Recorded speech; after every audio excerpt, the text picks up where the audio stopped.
tonight can tell me somewhat of what I missed. Speaking of that live chat, if you have a question tonight for anybody here, in the live chat, post your question with the word question followed by the question. That helps it stand out because there's a lot of comments flying around, so questions can be seen a little bit easier that way. And then before we wrap up tonight, weekly I do a sticker giveaway, so we'll be doing a little live drawing for some stickers, and maybe our guests might contribute to that as well. And before we bring everybody on, if you would just reach down and click that thumbs up button, whether you're watching on Facebook or YouTube, I would very much appreciate it. So here we go. Let's bring on our guests. I'll tell you who we have tonight. We've got Chris from 2911 Homestead. We've got Tony from Tony's Tractor Adventure. Neil from Dig Drive DIY. Tim from TTWT, Tractor Time with Tim. Josh, the Stony Ridge Farmer, and Wade from Sabine River Valley. And we could have a surprise guest pop on, even more than that. We'll see. I invited a bunch of people, so we'll see how that goes. Anyway, let's...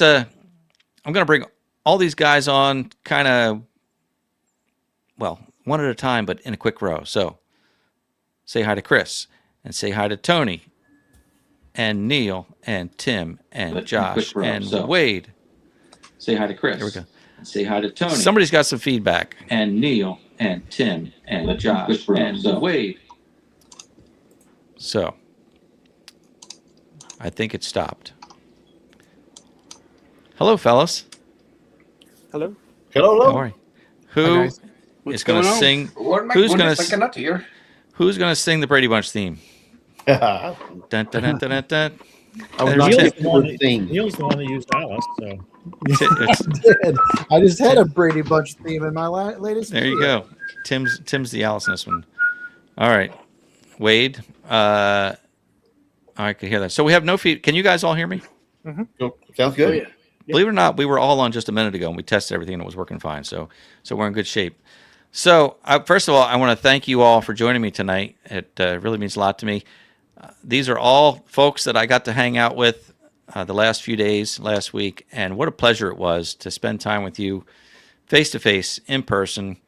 You guys are the real deal, and for those who watch the channels, just know that if you haven't met anyone here, what you see is what you get, and I really appreciate it. So thank you guys. Seriously. I'm being serious now. All right, so we all just got back from the National Farm Machinery Show, the 60th show, apparently.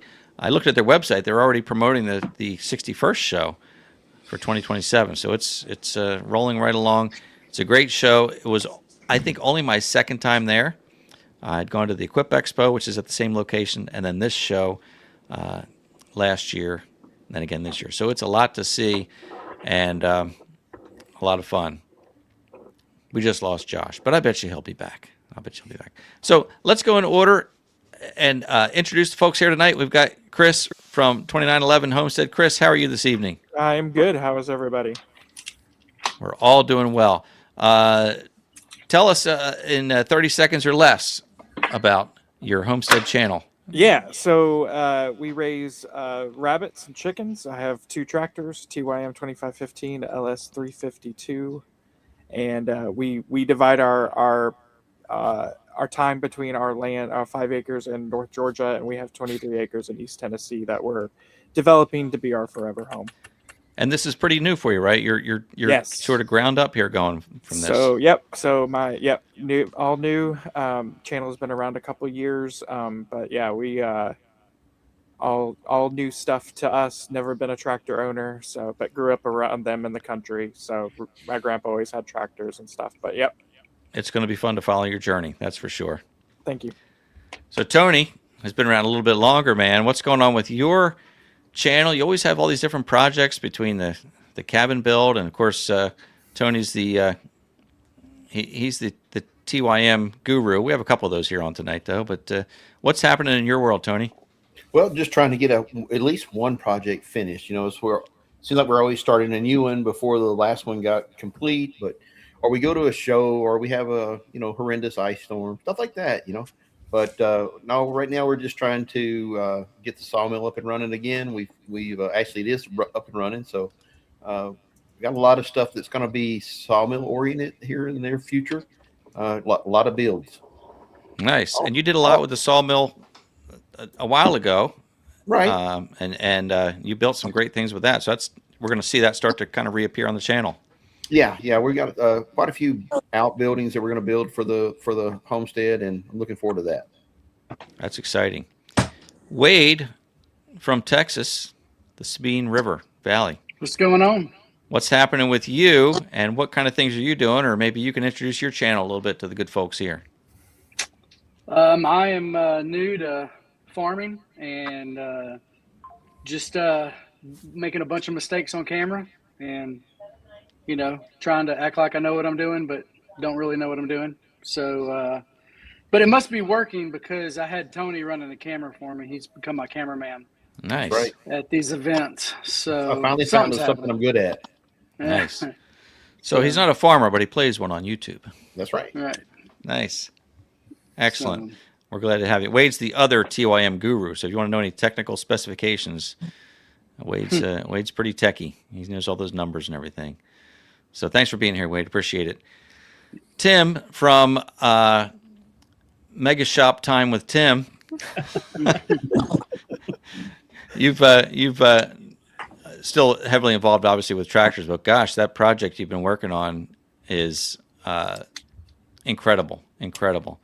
Yeah, So, overwhelming at times, and I suspect some of our viewers are tired of seeing it, but it's what we're doing, and that's kind of, I think a lot of us are kind of the same way. We show on our channels what we're doing and what we're consumed with, So yeah, some people may be tired of it, but well. I don't know about that. It's been really fascinating to see the choices you've made and what you've done with that. And I mean, just from the channel, it looks overwhelming, the size of it. It kind of shadows your home there. It looks like. So it was a big, literally a big decision, I guess, to build that. Yeah, and how big do you build them? Everybody says keep making them bigger and bigger. Right, well, never big enough. We ran out of budget and we ran out of physical space on the property. So I guess that's about as big as we're going to get. There you go. You made it as big as you can. Yeah, and we just decided that it would be fun to try to make it as kind of fancy and unique as we could. Obviously, on YouTube, we get some help with some sponsorships and stuff that some others wouldn't, but it kind of gives us an opportunity to try something, a little unique and a little nicer than what we would otherwise be able to afford, and it gives some other people some ideas. That's kind of the plan here. That's awesome. I appreciate it. Well, we'll circle back to you because I imagine there'll be some questions about that the new John Deere that you've been talking about. So we'll bring that up when we get back around to it. But I want to welcome Neil from Dig Drive DIY. Neil, the master storyteller, as I call him. Every one of his videos is, to me, like a network documentary. I think you make the extremely watchable content, Neil, and you've deserved every bit of growth that you've seen over the past couple of years. Well, I appreciate it, Ed. Thank you for having me here. So yeah, my name is Neil Kof. My channel is Dig Drive DIY, and it's pretty much about what the name suggests. We do a lot of digging, driving, DIY projects. So I've got an little Bobcat, skid loader, got a backhoe, got a couple dump trucks, and I do small grading projects, small excavating projects, dug a pond in my backyard and videoed that. And we do a lot of driving of stuff. Right now I'm restoring a 1979 Ford Bronco. Got that in Vermont, working with a guy there that's helping me do it. And then just all kinds of homestead DIY stuff, from remodeling the kitchen to hopefully building a barn ourselves this summer. So taking one of Tim's cues there to do that. So nice. To a flooded basement as well. I remember that from the early days. Yeah, let's hope those days are behind us. So. Right. Well, thanks for being here, Neil. We really appreciate it. And Josh, the Stony Ridge farmer, good to see you this evening. Thanks for joining us as well. Josh, I mean, you've always got so much going on there, and I love your morning live streams. I'm always amazed, Josh, that you can live stream from the farm. Like, do you have like Wi-Fi satellite or something? Because I'm like, how is he live streaming out in the middle of the field like that? It's amazing, and it looks great. Yeah, it's just my cell phone, and I got pretty good service. Thank you, Verizon. So Yeah, it works really well. So what's the latest and greatest going on there at the Stony Ridge?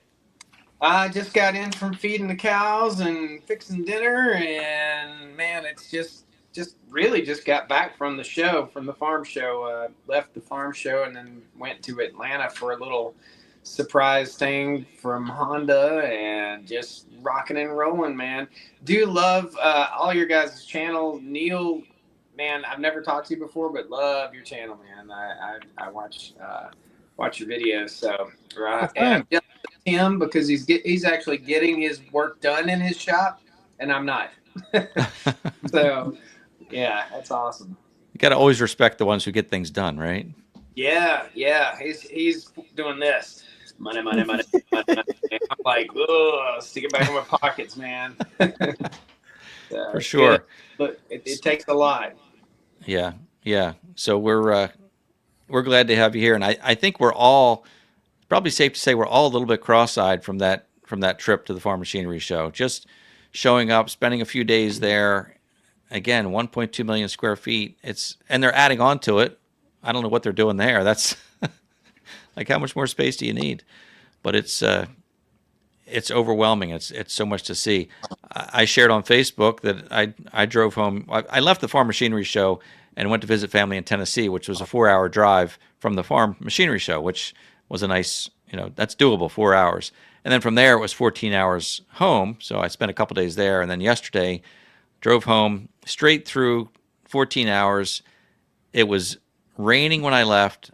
It was raining when I got home. So for 14 hours, I never turned off my windshield wipers once. They were running the whole time, and that makes for a really grueling trip. So I may need you guys to do all the talking tonight, because I'm it's not jet lag, truck lag, I guess. You washed all the salt out from under your truck, so that's the main thing. Well, the way down, there was so much snow still on the highways from here in New Jersey all the way to Kentucky. I was surprised that there was still so much snow, and it was melting, so it was salt water the whole way. So I went through a whole gallon of windshield wiper fluid. I washed the truck before I came. It was plastered with salt by the time I got there. And you're right, I pretty much washed it off on the way home, so that was the bonus. So I do have a clean windshield from running those windshield wipers for 14 hours. But anyway, so Farm Machinery Show, who wants to talk about one thing that you saw that maybe surprised you, or that you found interesting, that you either weren't expecting to see, or something that was new to you for the show this year? Just raise your hand when you have something to share. Something new, something exciting, something different that you didn't really, that kind of surprised you. I should have given you answers ahead of time. Go ahead, Josh. TYM's got implements now, so that was neat to see. So that's is that relatively new? I'll ask Tony, the TYM guy. Tell us about the implements. No, they've been around for about 3 years now. They're starting to be shown at the shows quite a bit now. In the past, I think last year they showed a few of them, but this year they had something just about on every piece of equipment there. Yeah, that was nice. Who's making those for those guys? Ironcraft. They're in partnership with Ironcraft. Gotcha. Cool. So they're good then. Yeah, they're good. They're good stuff. Yeah, that's awesome. Neil, you had something you want to share that you saw? Oh, I just thought it was cool this year that there were so many throwback tractors. Like they had a lot of older tractors out on the display floor. There was an older case. There was a couple harvesters. There was a Massey Ferguson, and there was even a modern Case Magnum painted up in the Centennial colors, the red, white, and blue. So I thought that was really cool that they were leaning into some of the old iron, and I really see that more prevalent now that all these companies are kind of doing some throwbacks or some heritage versions. That's true. Maybe we'll sell my tractors and get old tractors. Like there was that red, white, and blue International that was in there, man. That big, I don't know what it was, what the numbers are. Man, that thing was sharp. It makes me happy that I have a Ford 3000 tractor from 1972 that starts up every time I try. So, Chris, you've got 3 tractors in. You were saying you have the TYM and the LS, but I have a Ford tractor too. Ford 3000. You got to give some credit to the old guy too, as well, right? Yeah, not just the newer ones. No, it's an awesome tractor. I love that tractor. That's fun. Yeah, I even saw a was it a '69 Mustang in there? Yep. Mhm. Yeah, that thing was I'm not sharp. sure. I'm Yeah, not and sure who. one of the auction houses had one of their cars there. Yeah. Okay, I didn't know what it was from, but I just Mhm. saw it. What'd you see, Tim? I was intrigued by the McCormick tracked tractor, the 120 Yes. horsepower. I think it's probably intended for vineyards, but I just thought it was an enormous amount of power packed in a very small space. I didn't even think McCormick was still making tractors, so that was a surprise to me actually. It's an Italian tractor. Okay. I can't remember the name of it, but yeah, I just we're going to have a short on it sometime this week. We just put together some. I mean, I don't know much about it, but we looked under the hood and there wasn't 10 square inches of room that you could have done anything under there. It was absolutely jam packed. So a lot of power in a small space. Nice. I'll tell you what I was pleasantly surprised to see. The farm machinery show, there's a lot of big ag there. I mean, a lot of things that I don't know if any of us could even use a lot of that equipment. I mean, Josh, you've got a big farm, but you're not harvesting, planting. So a lot of that is for big farmers. And I was pleasantly surprised that they're showing some of the compact and even subcompact equipment. And if you look at the National Farm Machinery Show website, they even address that in the About section. They recognize that the big equipment is doing well, but there is a need to showcase some of the smaller equipment for smaller farms. Even some of the bigger farms need some smaller equipment. So I was happy to see a selection there of things that actually apply to me and to a lot of the viewers on my channel and a lot of the viewers on your channels as well. So I was happy to see Bad Boy out there with their compacts, and I don't think they do subcompacts, but compacts, and of course TYM's always there with the full lineup. But Kubota had a nice selection this year as well, and of course John Deere and everything from the smallest to the biggest. So it was good to see that. Even New Holland had, you showcased the new Workmaster. New Holland is releasing the new Workmaster 35C and 40C, and LS also had a new model, which I think is actually the same model from what I understand, or the same Sounds tractor. like it is. Yeah, so I think it's built by LS, but it's a total redesign for them. You heard the salesman talk about not that it's a big deal, but they changed the color of the wheels from white to silver, and they're going with a whole different look across the board there. But anyway, I was happy to see things that would apply to smaller homesteads there.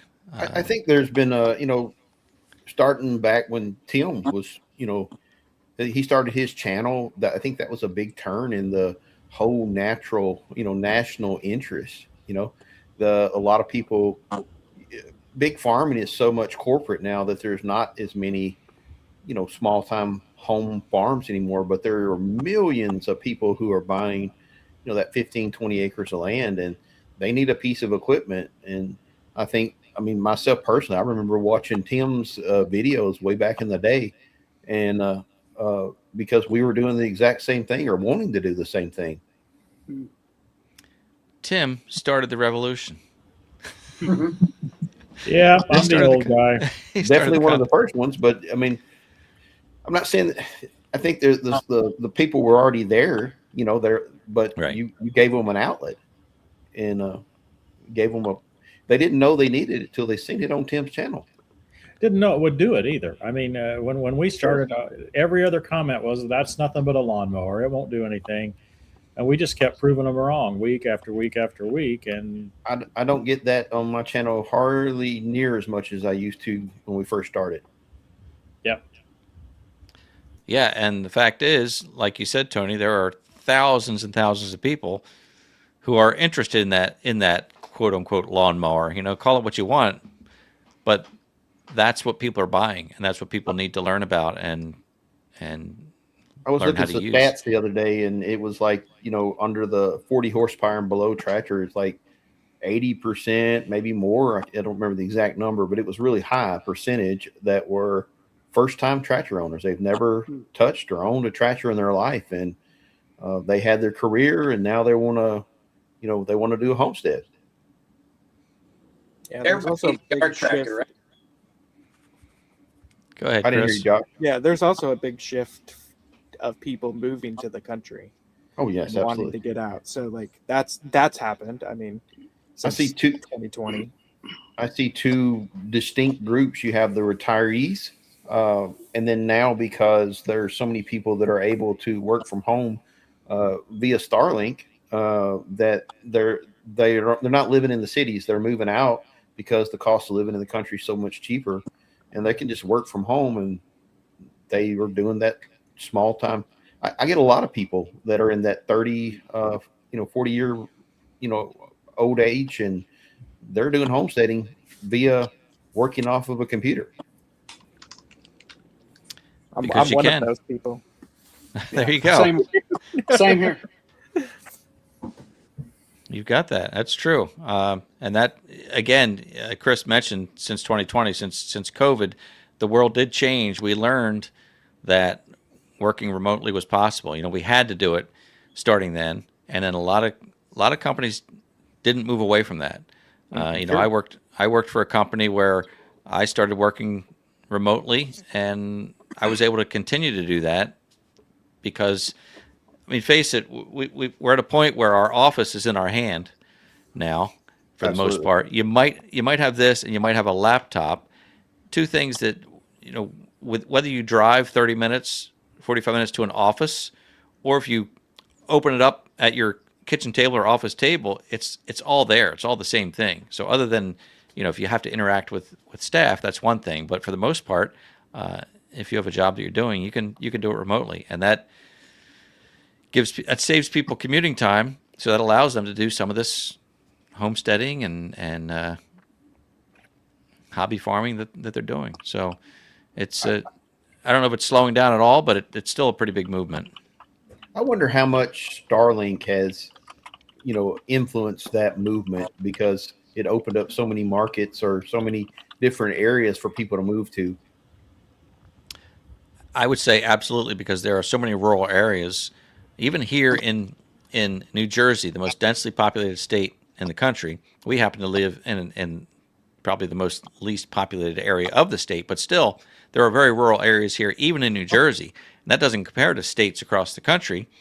So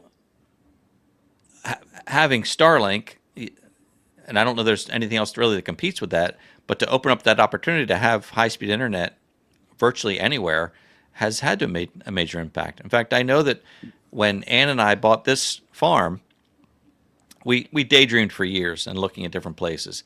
And I taught Ann to look for the cable TV cable. It has a very distinct look up on the pole. It's like a 3/4 inch cable, and at each pole it dips down in a U shape, and that's the cable line. So we would drive around, and even Ann would say, "Oh, that place there's no cable on this road. I don't see that cable." So we were even then picky about saying, "I don't think I'd want to buy that place because it doesn't have cable, and I need internet."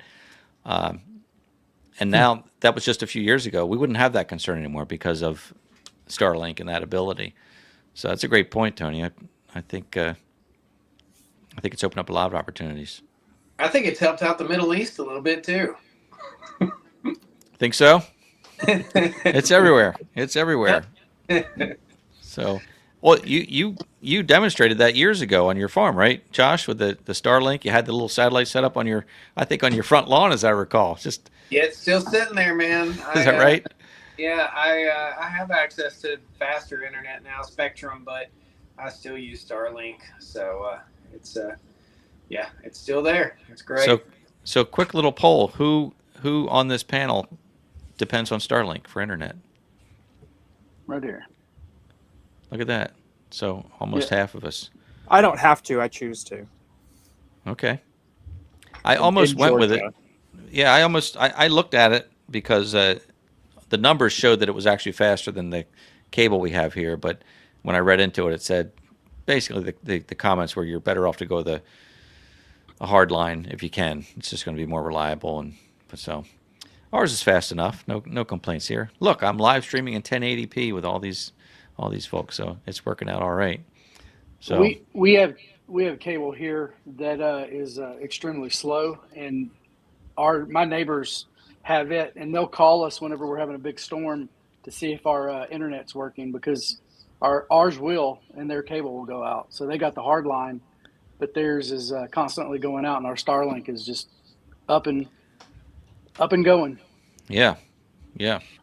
We got That's into good this stuff. tech sector, and it makes me think about the farm show there, where I was noticing a lot of the tractors now are Bosch 3-point hit systems, integrated phones that it hooks up to Wi-Fi. You can start your tractor from the inside of the house and let it warm up before you go out, or let it cool off. That's a tech is affecting all areas of homesteading now. Yeah, it's there for sure. So Probably a good segue. There was a question from Woodster 300 about the Kubota L series, the new Grand L series. yeah, and Tim, I think you can talk about that, right? You took a good look at that. I did. Others might too. I don't want to. I mean, anybody else have any feedback on the Grand L 70 series? That was the fancy new one, right? The one with all the Wi-Fi and the pretty screen, and you could start it remotely and all that. Yeah, and the Yeah, big it's got, glass, all the big glass. Yeah. I did walk around that. Cameras front and back, and the radio, of course, is built into the dash, so you don't have a separate standalone radio.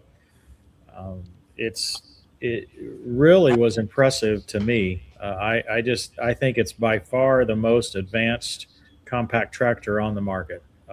Just miles ahead of, technology-wise, miles ahead of anything else. Now, I mean, Woodster's question may be about, do we want that in a tractor? That's a separate question. I'm just gonna just say from an analysis standpoint, I was impressed. Somebody's here is asking what the sticker price was. The L6070 with a loader in the premium configuration, as it sat on the floor, it had every option I think known to man, was $68,000 retail MSRP. They have a deluxe version, which is not very deluxe.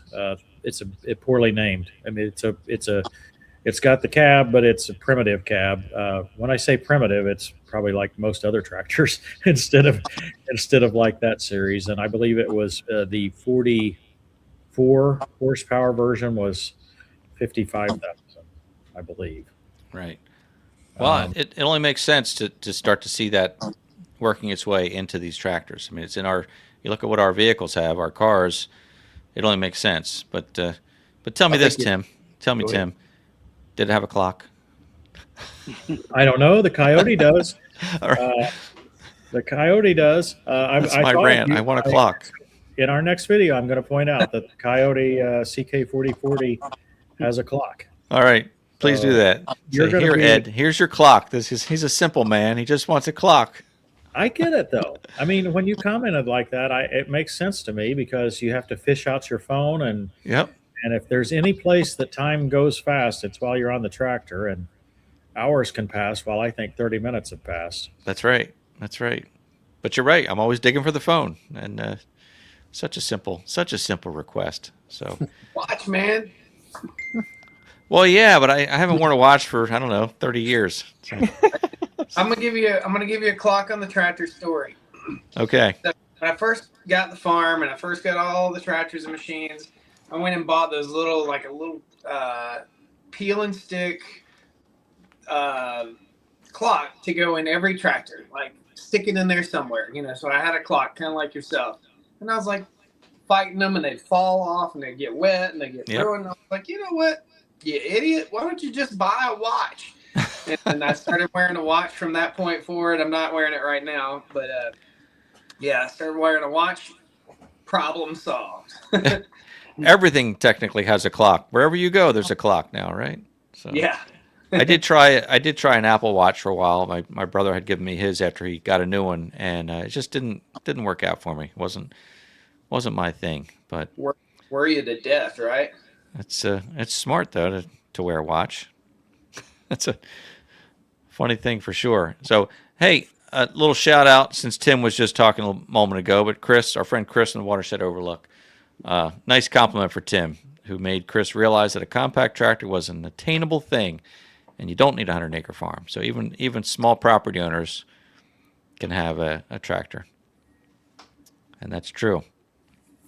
I mean, look at our friend John Ritter, who has the BX. You watch John's channel. He lives on a small property, but he's out snow plowing for the neighbors, snow blowing. He did some backhoe work with it. So anybody can have a tractor these days. So Everybody needs a yard tractor. right. Sure. Speaking of John, you were missed. John wasn't able to come to the show this year, so he's one we like to see when we can. So let's see. You guys see any questions? One just popped up. Tell me about it, Tony. I hadn't read it yet. I just said question. Oh, okay. you said it's anybody. I meant, did you have one that you wanted to pull out? I got you. At the NFMS, at the National Farm Machinery Show, is it just a place to see what's new, or a place where you can actually make a deal there on a new product? Some of both. Yeah. Yeah, for sure. But my goodness, there's a lot to see. If you've never been to that show, I don't believe it's possible to see the entire show if you go 2-3 days. You can walk through it, but you'll have to stop at every booth and understand every booth. I don't think it's possible to see it in 4 days.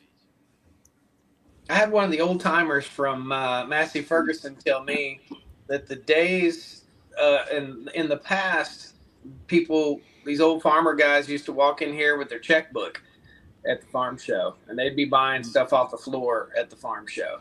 But he said those days have long since passed. But back in the day, that's what they used to do. They'd ride up in there, cut a check for a combine right there on the spot. Well, you do see the show price, right, when you're there? Yeah. So I don't know how much of a deal that is, but they do have show prices. You can wheel and deal over in the West Wing for sure. Yeah. Yeah, A lot of places, go ahead. a lot of places, like a trailer place or something, they don't want to take them home. That's right. So yeah, you can. I don't know how much of a deal you get, but you can buy the one right there on the floor.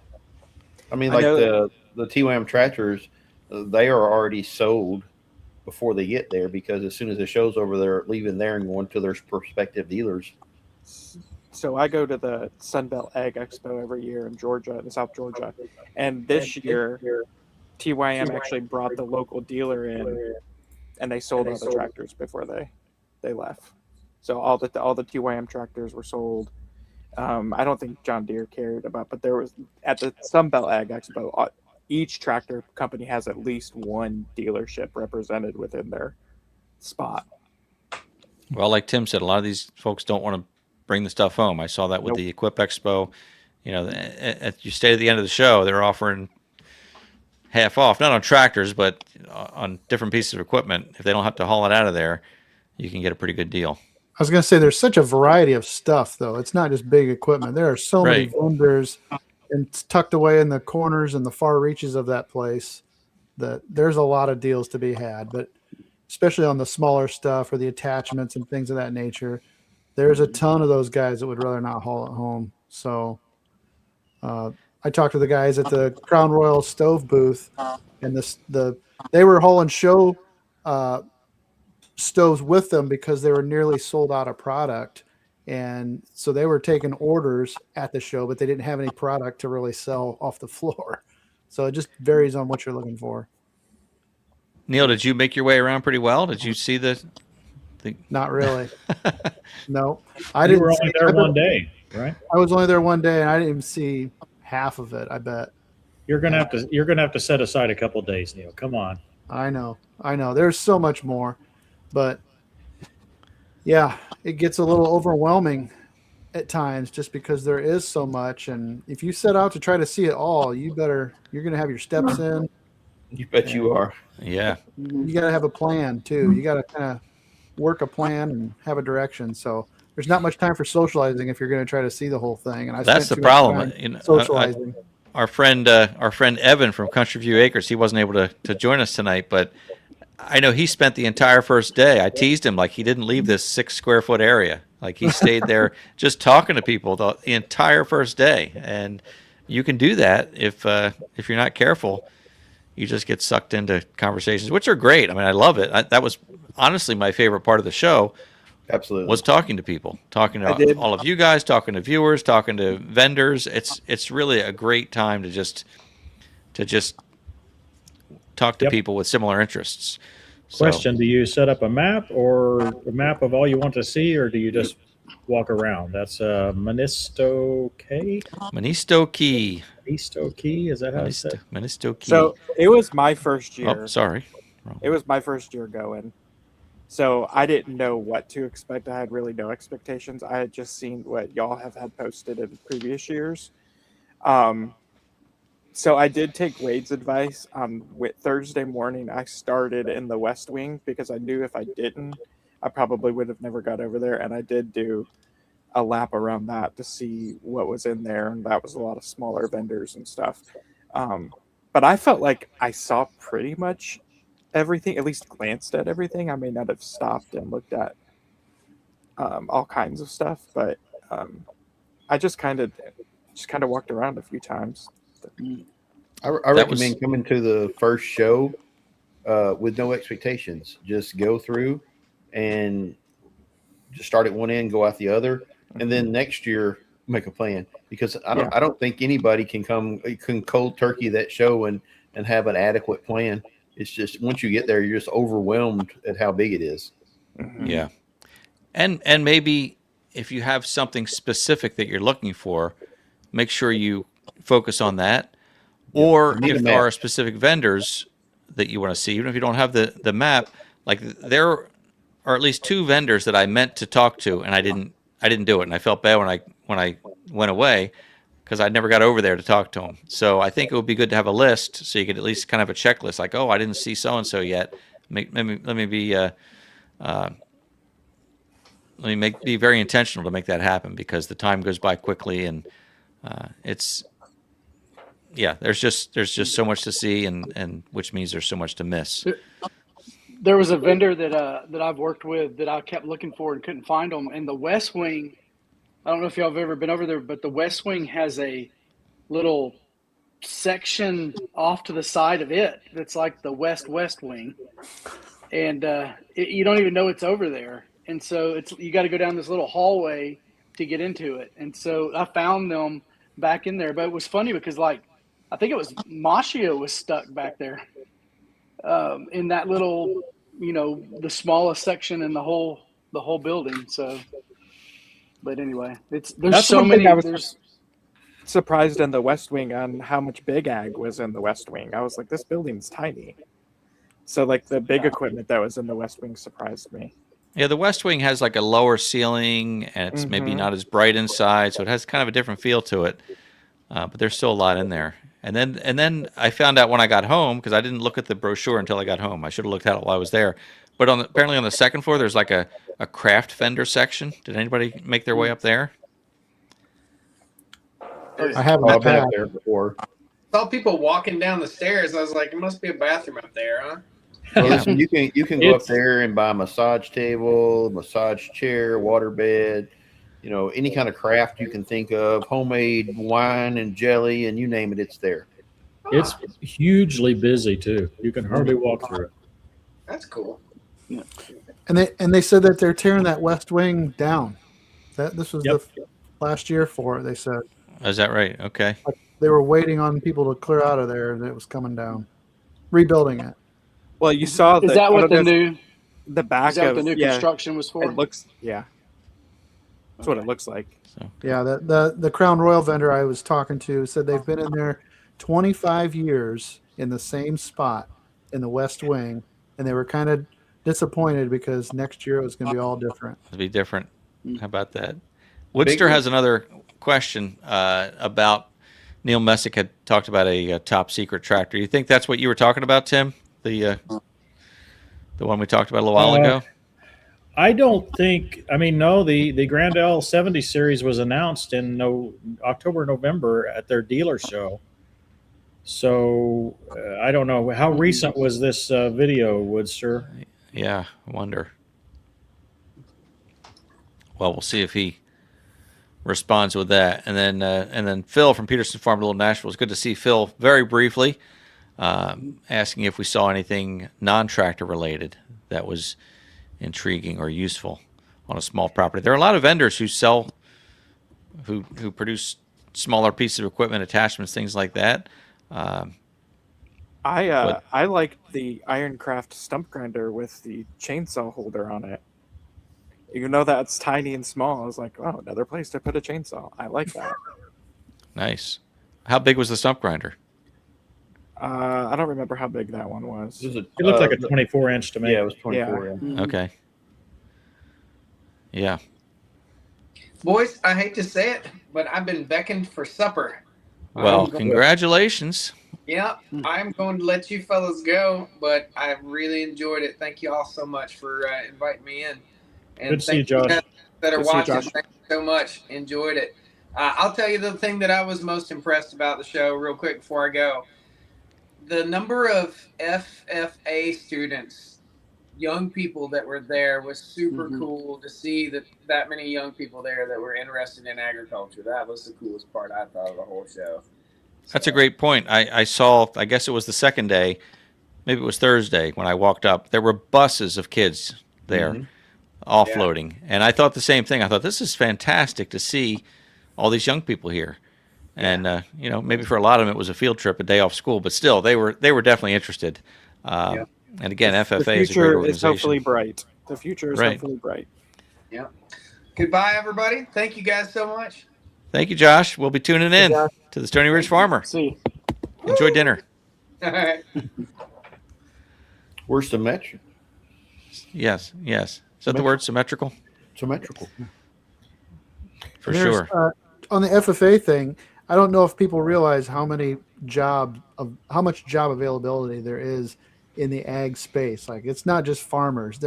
Farmers are the smallest component of agriculture anymore. There's so much support. I mean, I've spent the last 20 years working in the ag industry, and I am not a farmer. You know, I'm just farmer adjacent. So I think that's what a lot of that show serves, because you think of it for farmers, but that's like the smallest. I think that's the smallest percentage of the people there, to be honest. It's just a huge group of agricultural support. And Yeah, they That's have a great point. They That's have a a great point. component. FFA, like, so they have this whole like educational documentation on their website of like diesel mechanics working on tractors, working on equipment, building greenhouses and how to build them right and how to do irrigation. So yeah, you're right, Neil. It's like, it's everything. It's not just the farming portion of it. no, Yeah, and I have to say, speaking of the FFA, I don't want to slam my high school, but I feel like I missed a lot of opportunities. I was not a member of the FFA. I know that I would have liked to have been, but it wasn't communicated very well. You know, in my mind, it's like, oh, I'm not a farmer. I can't join the FFA. But I could have, just like you're saying, Neil. There were opportunities I could have learned about. But in my mind, the school didn't really put that in front of kids to know what it is. They just kind of counted on kids knowing what they wanted. And when you're, 14, 15 years old, you don't know what you want. So, and also I was, reclusive and shy, and, you don't want to ask questions because you don't want to be made fun of or feel stupid. So you have to put it out there and make kids feel welcome, because you don't know which kid is out there just hoping that somebody will ask. And I always say I don't have any regrets in life, but I wish somebody had asked me more, or had kind of shown that to me, that and other things. We didn't have FFA. We had 4-H. I don't know if any of y'all are 4-H. We have that schools or too. not. Not through the school system, I don't think, but there's certainly a 4-H club. we had both FFA and 4-H. I was in FFA, president of our chapter, and it taught me a lot. I'm very grateful for it. I think that I think FFA in general had taken a back seat for, throughout most of the early 2020s. It was popular when I was in school in the 90s, and then I think it kind of faded away as they made a big, huge push towards college education. Right. Like that had to be the path. And now I think we're starting to see a resurgence of, blue collar emphasis and programs like FFA and 4-H and things of that nature to push kids towards the trades and towards, just jobs that are needed in our communities that have kind of been left behind. So I was grateful to see the FFA kids there as well. I go to a lot of different farm related things. Every year we have a farm economics forum that I attend in a local town. And there was the most FFA students I've ever seen at it this year out of the last dozen years or so that I've been going. So attendance is up and interest is up. And to me, it's all positive signs of a different direction of, just the collective mindset that, hey, we have kind of forgotten about this very important thing that makes our communities work. So we have the National FFA Convention here in Indianapolis. We signed up to be media at that event one year, and nice. It was very impressive to see all these young people. It is not the group of young people that discourage us. Let's put it that way. These are the group of young people that you feel like there is hope, right? We're gonna be okay, right? We're gonna be okay. Hey, Neil, do you still remember your oath? Oh, I do, part of it. Let's hear it. Oh gosh. Here by the owl. Doesn't it start out Here like by that? that's the advisors by the owl. Here by the owl. No, I Here can't. by the plow. You're putting me on the spot. That's Hold on. I'll tell you. Let me pull that up real quick. You can pull it up. I'll tell you I was going to say my favorite FFA story, but it's really my only one. But I do remember this in high school that a friend of mine was in the FFA, and we had the ag class, and the teacher was this old. I don't know if he was a farmer or not, but he was very old. He was probably like 50, But my friend was saying how one class was a lesson about how to use a respirator, proper use of a respirator, and he said the teacher would take the respirator, he'd put it on. He's like, now here's the most important part. And he's like teaching the whole class with it, and they're all like, what? Anyway, that was I could see that in a movie somewhere, Mm-hmm. So a couple other questions here. I saw there was a question, Tim, about that John Deere. Yeah, you talked about in your video. I want him to answer that. Yeah. The 1R. Yes. Did anybody else take a look at it? Any of the other you guys take a look at it? Wait, I knew watch you your were video. going to. So yeah. Let Tim do it. I don't know if you saw our video for the thumbnail. I showed myself. All you could see is my legs sticking out from under the tractor. Yes. I was laying on the floor. The 1 Series has been fascinating because there's not been any changes for a long time. I shouldn't say there's not been any changes. They have changed it very slowly and just like every 2 years, they make just a little bit of a change. And it seems to usually be a little bit better. And that's the situation this time. They just renumbered it this time and changed the hood. The cab, I'm glad it's got air conditioning, but I was hoping for a more sound isolated cab, and I really didn't see that. I guess I was overall a little under impressed with the changes.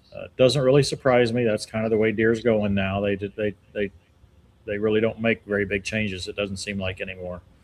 But yeah, I was hoping for more, I guess. Interesting. Can't hear you. You're muted. Who's talking, Tony? I said there's still going to be a lot of people who have hearing protection in, but they're happy that they're cool. Yeah, I'm really disappointed in that because Massey Ferguson's got a 25 horsepower tractor, just a little bit bigger, that's pretty quiet. And Coyote's got one. I don't know. I think the Coyote one, I would still want to wear hearing protection, but it's at least somewhat sound isolated. The little subcompact. Now, anytime you put a cab on a subcompact tractor, people talk about how ugly they are, and they are. I don't think I don't think it's possible to put a cab on a subcompact tractor and it look pretty. It's as awkward as can be. But who cares if you're cool? I guess is kind of the way to. And I also think there's again back to that. There's so many of the people that are purchasing them are first-time tractor owners. They don't have a disposition of what the tractor's supposed to look like. Like, we grew up on farms and are around farms, and the tractor's supposed to look a certain way. And if it doesn't look that way, we feel somehow betrayed. But I don't think they feel that same way. I think that's also why so many of them are very eager for the tech, because they're coming from an automobile, and this is the first thing they've ever touched, so they kind of expect it to have an air conditioning cab and technology. Yeah. Glenn Peterson just said his Coyote NS 4710 is quiet. And I want to point out that when I'm talking about these, I'm talking specifically about these subcompact tractors where Right. there's just not physically enough room to sound isolate this cab as nicely as they do on the larger tractors. And also probably it costs more to sound isolate them. So yeah, the larger tractors from most brands are, as you get a little bit bigger, the sound protection and sound isolation gets a lot better quickly. I would say that most 50 to 60 horsepower tractors, 40 to 60 horsepower tractors are entirely comfortable without hearing protection inside the cab. Yeah, makes sense. And Tony, well, even in my video, you were talking about the new TYM tractor that's going to have a cab, the 25 horse model. Now, you had mentioned on the video that was really kind of a prototype, not a production model. So have you actually experienced it all, or seen the fit and finish of that and the I mean, it's a new cab, but I've actually seen the older cab on the T25, the prior model, and it was no air conditioner, so it was just an up north tractor for snow. So, and right now that's basically what this one is as well, because I mean, I know there's rumors that they're working on an air conditioning cab for the 2025P, but I don't believe it'll be in the first production models. I think that might be something that maybe a year, 2 years down the road, because I mean, at this point, every other brand, there's a rumor that LS's smaller tractor is going to have a cab air conditioner. So, I think everybody will at some point. But so what do you think the manufacturers are when they make that decision? Do you think they're consciously knowing that they're going to have to give up horsepower to provide that luxury feature to people? Because obviously it's going to affect the performance of the tractor. I don't know how many horsepower it takes away, but it's got to affect it. 2 to 3, but I think it's where in that market the majority are first time tractor owners, and there's an expected level of comfort that they want. And if they're missing a couple of horsepower, they don't know that they're missing it. To a degree, yes. I'm not seeing too much drag. I mean, it may be 2 horsepower, but we experimented with a 25 horsepower Coyote. I believe it was 2021, and as I would drive it along, I would turn the air conditioner off and on, and I was pulling the tractor hard. It was hard to notice a difference. So I'm thinking maybe the air conditioners are a little more efficient. Is that plausible? Yes, absolutely, it is. I spent a lot of years in heavy maintenance and AC certified on automobiles and stuff, and it definitely air conditions have become way more efficient. So you're losing 1.5 to 2 horsepower for a small cab like that. So on the TYM front, I have heard from a couple dealers that the T25 is the popular seller up north for the 25 horsepower, and the 2515 was always the popular seller in the south because it has a cab with air conditioner. Not the 2515, yeah. Well, the 3025. That's the 3025, but that was what replaced it. So I'm wondering if that went into their decision too. It's just kind of the T25. Is it the T20? They had some type of cab for that, didn't they, Tony? Yeah. For that one. They had a cab, but it was a bolt-on aftermarket. It was still a TYM cab, but it was just for snow. But I mean, but for TYM, the number one selling tractor across the board, hands down by far, is the T25. It dwarfs all the other models. Really, I would have thought it would have been the 2515. I mean, that's the second runner up, but the T25 is, I mean, it hits that niche just kind of like the 1025R did, and the price point too. Yeah, I will say having the 2515 on 5 acres is probably just a little bit too big because of the frame. Just getting around the house and getting around the yard and everything. I mean, they both have their place for sure, especially Yeah. like if you're going to, if you're not looking at PTO intensive, implements, but you want to lift logs up onto a sawmill, that, the 2515 or now the 3025 is that's a nice little tractor. And again, for the price point, it's very competitive across the board. Yep.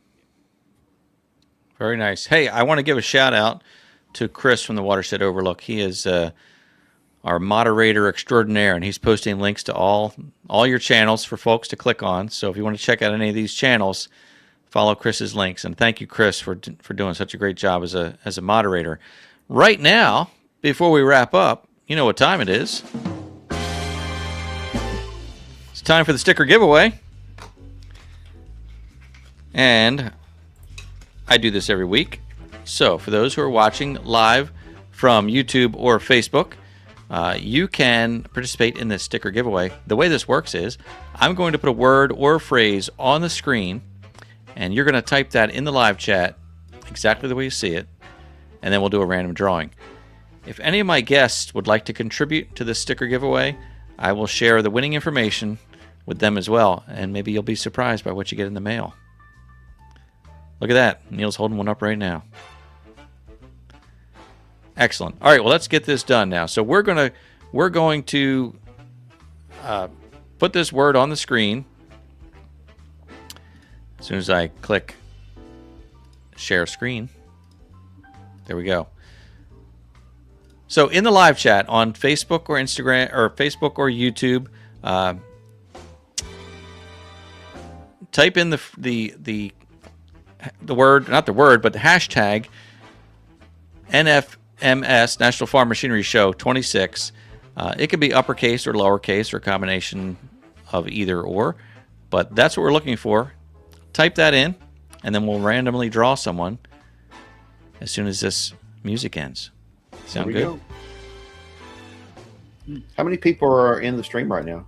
Right now, we've got about 130 people watching. That's Very awesome. nice.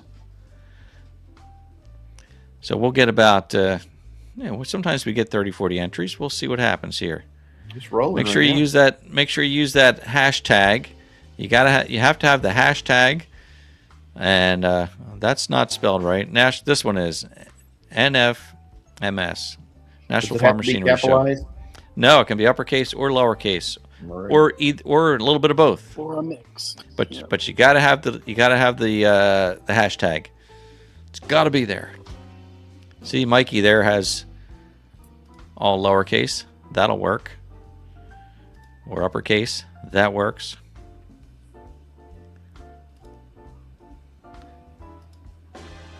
And I apologize for those who didn't have their questions answered, but it's a busy night when you have a bunch of people on screen.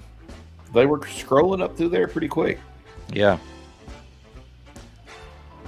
All right, we're rounding the end of the song here. I said, Neil, please come Alice Maker. I waited for the whole video to get the E. I was like, I'm gonna go and watch the whole thing because I don't think he's gonna do the E until the end. Here we go. By design.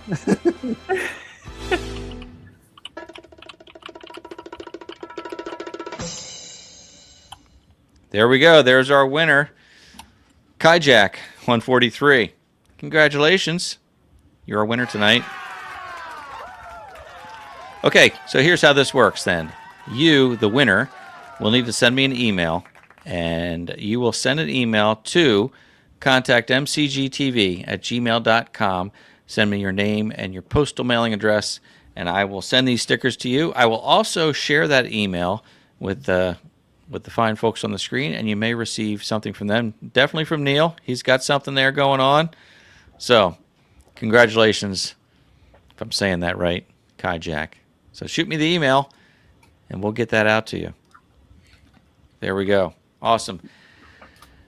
Fellas, we ran over a little bit of time tonight, but thank you for joining me, and I want to know if you have any comments that we didn't hit on, anything else you want to share before we wrap up for the evening. Thoroughly enjoying. Really enjoyed this, Ed. Thanks. Mm-hmm. I enjoyed this and the Farm Machinery Show. Love talking with all the people. I loved getting a chance to meet y'all for the first time, so I appreciate that. Peterson It's all- Farm in Nashville. Yes, I go we to saw. see people. Pretty much. What is that, Neil? I said I just go to the show to see people and hang out and Yeah. talk with other like-minded folks. I almost didn't want to record anything. I feel the same way. Like I just want to kind of hang out and enjoy. I And, did. You have to force yourself. Yeah, it was a good Sorry. time. And again, thanks to our friend Jake from ITC who hosted that little get together beforehand, and That was fun. was good to hang out with Jake. So good stuff. Yeah, sure. The Riggy and the Utica Greens. Oh yeah, that's good. That stuff. All right. Thank you, fellas. I really do appreciate it. I hope you have a great week, and we look forward to all the content coming out in the upcoming days. I know it's a lot of stuff from the Farm Machinery Show, but it's neat to see everybody's little different perspective from that. And I saw in the comments our friend Kyle, who was invited tonight because we hung out with Kyle and Joe the farmer, and I mentioned Evan wasn't able to be there. Lucas was another one we saw at the show, and Brock as well. So anyway, again, thanks so much. You guys have a great night. Bye. See you, everybody. Thanks, you. Ed.